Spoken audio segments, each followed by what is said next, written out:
வணக்கம் நண்பர்களே. இன்றைய பதிவு வந்து உலகத்திலேயே மிகவும் சத்துள்ள ஆகாரம் பழைய சாதம். நேற்று பொங்கின சாதத்துல தண்ணி ஊற்றி காலையில பழைய சாதமா சாப்பிட்றது பாரம்பரியமா நம்ம ஊர்ல பழகிட்டு வரோம்.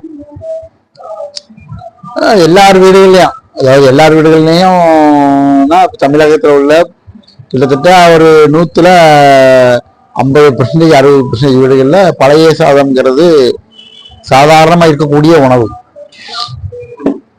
இந்த உணவை எப்படி சாப்பிடுறது? சிலவங்க பழைய சாதம் சாப்பிட்டா பிடிக்கல அப்படிம்பாங்க, சளி பிடிக்குமாங்க, இல்லைன்னா வாயு தொல்லை இருக்கு அப்படிம்பாங்க, குழம்பு ஒத்துக்கிடாது அப்படிம்பாங்க. இப்போ பழைய சாதம் அப்படிங்கிறது வந்து புளித்தண்ணின்னு கூட சொல்லுவாங்க. சில கிராமங்கள்ல சொல்லுவாங்க புளித்தண்ணி அப்படிம்பாங்க. நீச்சு தண்ணி இங்க புளித்தண்ணி அப்படிம்பாங்க. நீ தண்ணி இருந்தா கொடு அப்படிம்பாங்க. நீ தண்ணி அதெல்லாம் முந்தின நாள் சோறு, அதெல்லாம் நைட்ல தண்ணி போட்டு ஊற்றி வச்சிருக்கோம். காலையில அதுல என்ன ஆகுதுன்னா சத்து கூடிருது, பல மடங்கு சத்து கூடிருது. அந்த சத்து அந்த பழைய சோறுல வந்து சத்து கூடிருது.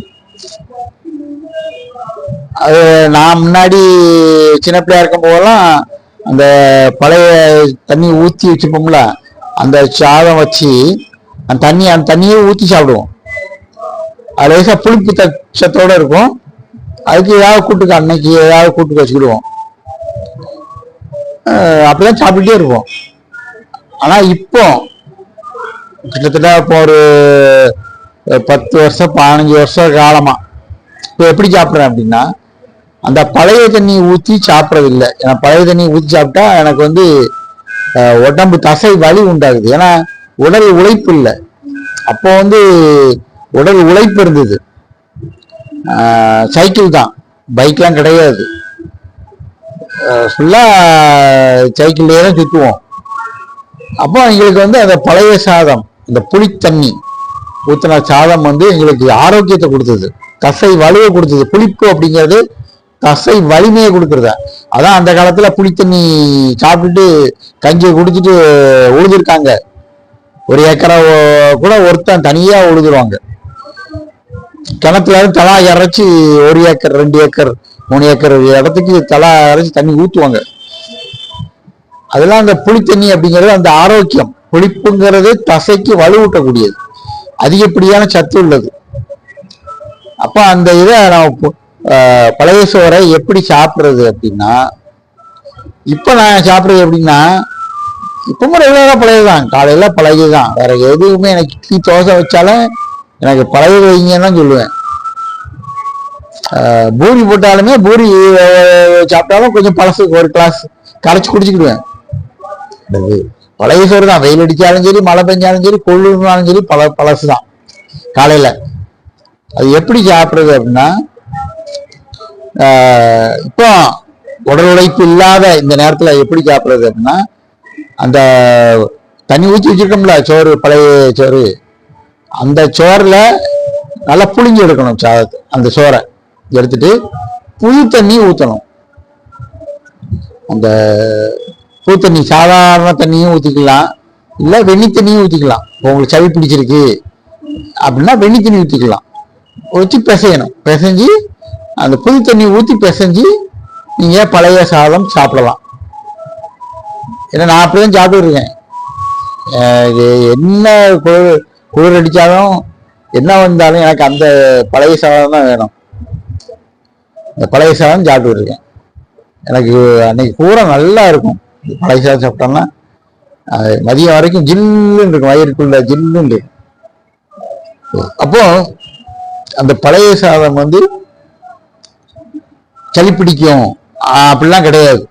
நீங்க பழைய தண்ணியோட சேர்த்து, புளித்தண்ணியோட அந்த தண்ணியோட சேர்த்து சாப்பிட்டீங்க, இல்ல மோர் ஊற்றி சாப்பிட்றீங்க, அது கூட இல்ல தயிர் ஊற்றி சாப்பிட்றீங்க. ஏன்னா ஒவ்வொருத்தருக்கு உடம்புக்கு ஒவ்வொன்று ஒத்துக்கிடும். என்னுடைய உடம்பு வந்து வாயு உடம்பு. அதுதான் பிடிப்பு சுழுக்கெல்லாம் வந்தா தாங்க முடியாது.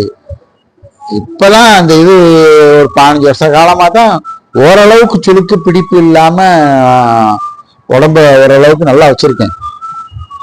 எக்ஸசைஸ் பண்ணி காலையில எக்ஸசைஸ் பண்ணி இந்த சாப்பிட்டு வச்சு கரெக்டா அந்த இது வந்துகிட்டே வரேன். புளிப்பு உள்ள எந்த பொருளையும் சாப்பிட்றது இல்லை, வாயு உள்ள எந்த பொருளையும் சாப்பிட்றது இல்லை, மற்ற பொருளை சாப்பிட்டுக்கிறது. அப்ப நீங்க பழைய சாதம் சாப்பிடுறீங்க அப்படின்னா சளி பிடிச்சிரும், இல்ல பிடிப்பு சுளுக்கு வரும், வாத வலி வரும் அப்படின்னா பயம் இருந்ததுன்னா இப்படி சாப்பிடுங்க. வெறும் தண்ணியை ஊற்றி சாப்பிடுங்க. மோர் தயிர் அதெல்லாம் ஊத்தாதீங்க. அது இளம் வயசு கொஞ்சம் வயசுக்காரங்களுக்கு சாப்பிடலாம். கொஞ்சம் வயசுல நாங்க சாப்பிட்டுக்கோம். வயசு கூடிட்டு ஒரு 40 வயசு 50 வயசு தாண்டுது, உங்களுக்கு வாத வலி இருக்கு, வாயு தொல்லை இருக்கு அப்படின்னா இந்த மாதிரி பழைய புளிஞ்சு வச்சு புது தண்ணி ஊற்றி அதை வச்சு கூட்டு வச்சு சாப்பிடுங்க. காய்கறி கூட்டு வச்சுக்கலாம். காய்கறி கூட்டு டெய்லிக்கு ஏதாவது ஒரு காய்கறி கூட்டு வச்சு சாப்பிடலாம், உடம்புக்கு ரொம்ப நல்லது. நான் என்ன செய்வேன்னா ஒரு முட்டையே வெங்காயம் போட்டு ஆம்லேட் போட்டு சாப்பிடுவேன், கூட்டி சாப்பிடுவேன். வழக்கமா கூட்டு வச்சா கூட்டியும் சாப்பிடுவேன். இதுதான் என்னுடைய காலை உணவு. இந்த பழைய சோறை இப்படி சாப்பிட்டீங்கன்னா உங்களுக்கு ஒன்றும் சளி பிடிக்காது, உங்களுக்கு வாத வலி வராது, வாயு தொல்லை வராது, நல்லா ஆரோக்கியமா இருக்கும். மதிய வரைக்கும் உங்களுக்கு ஏதோ வயிற்றுக்குள்ள அப்படி ஜில்லுன்னு இருக்கும், குழந்தாப்புல இருக்கும். ஆமா, சாப்பிட்டு பாருங்க. சாப்பிட்டவங்க இருந்தால் பதிவுல கமெண்ட்ல சொல்லுங்க. வேற ஏதாவதுன்னா கமெண்ட்ல தெரிவிங்க, உங்களுக்கு நான் பதில் சொல்றேன். எந்த தொல்லையா இருந்தாலும். மேலும் ஒரு நல்ல பதிவோம். நன்றி, வணக்கம்.